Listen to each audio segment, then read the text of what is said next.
AISF ఆధ్వర్యంలో ధవళేశ్వరంలో ముఖ్య కార్యకర్తలను సమావేశం నిర్వహించడం జరిగింది.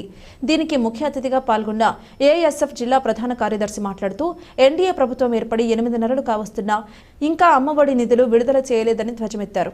గత ప్రభుత్వం పుణ్యమా అని ప్రభుత్వ జూనియర్ కళాశాల నిధులను దారి మళ్లించిందని, ఇప్పుడున్న కూటమి ప్రభుత్వం దీనిపై దృష్టి పెట్టి వెంటనే నిధులు మంజూరు చేసి జూనియర్ కళాశాల స్థితిగతులు మార్చాలని తెలియజేశారు.